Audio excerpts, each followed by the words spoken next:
This audio fanfic is rated K, which is the same as a movie rating of G for general audiences. This is intended for all ages. For more information on what the rating means, please go to www.esrb.com.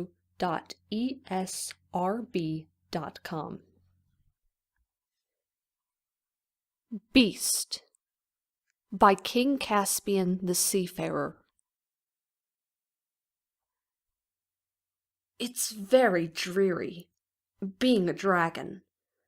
I'd never really heard before of anything like the thing that I've become. At least not really. Edmund and Lucy seem to know exactly what kind of beast I am. I wonder if it's any better than the kind of beast I was before I changed. The impulses that seize me sometimes are rather alarming.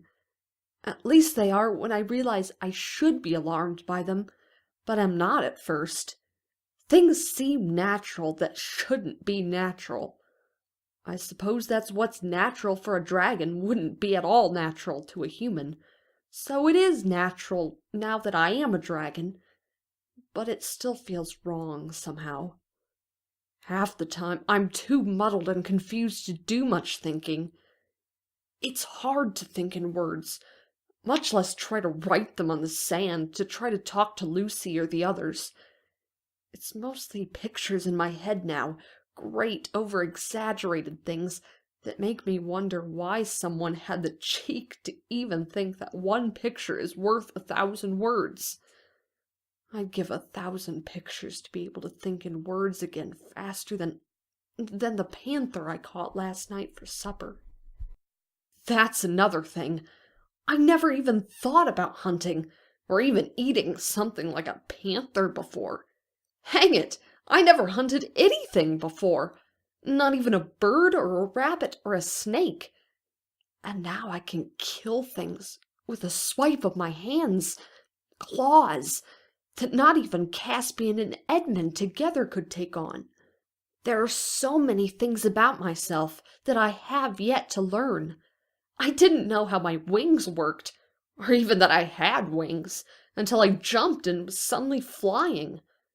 Yet the process of taking off, of spreading my wings to soar, came as naturally as the running on all fours. I tried running on two for a day or so, before giving it up as hopeless. Edmund says I can breathe fire, too. And Lucy said that wanting to sleep in my cave.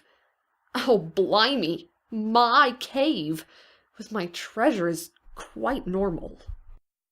I used to be a pacifist, back when I was human, and now I kill every day for food and hardly think twice about it. So much for Plumtree's vitaminized nerve food. I can still remember the taste of it, and of that horrid spiced wine stuff that I'd almost got to like when all this happened. And the biscuits we had on the Dawn Treader the day before I wandered off. I like remembering things, because it helps me remember what I used to be, and who I was. I wonder if I will eventually lose myself, and forget that I was ever human in the first place. Sometimes, when I'm alone, flying high over the island, a sort of wildness comes over me, and I don't remember anything except the windrush, speed, joy, highness. And then I remember and have to land before I start crying, at least before my eyes start watering, because it's hard to fly when you can't see where you're going. The forgetting only happens when I leave the others, when I'm alone. For brief instances, they're getting longer. I lose myself in the vastness of the body of this monster and become a mere beast. I hate to think of what might occur if it happened when I was actually with the others. But they all still call me Eustace, which helps me keep remembering. And Lucy keeps telling me about home and that I'll be as right as rain once they figure out how to disenchant me. And now they're going to leave. Quite soon. And I will be alone here. Alone with myself and the wildness. I wonder how long I will remember. I wonder how long until I do not know who Eustace and Alberta and Harold and Caspian and Lucy and Edmund are. The physical change has already occurred. How long will it take for the mental one to solidify? And yet, it makes me wonder how many people here in Narnia, hang it, in our world too, are like me. Except the other way round. I was a beast before, but on the inside. Now, as Lucy likes to say, I might look like a beast, but I've certainly got a human heart. I never thought about my being a beast before, because why should a person who looks human and thinks human words and speaks with a human voice be anything other than human? But I was. Perhaps having my appearance and attitude toward others switched was for the better, for now the ugliness of my soul has become my face and form, and the truth of what I am is hidden deep within myself. And now that I, too, can see that ugliness for what it is, I can see that it is hateful, beastly even. It is hot tonight. My arm aches so. Leg, rather.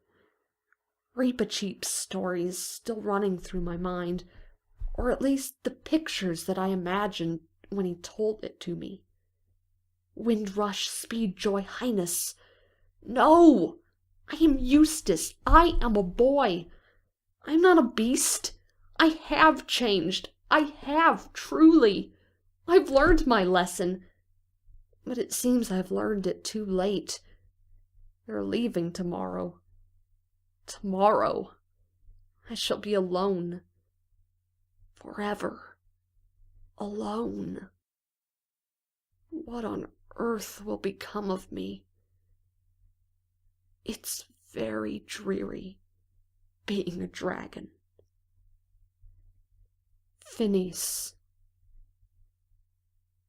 I was lying awake and wondering what on earth would become of me, and then I looked up and saw the very last thing I expected.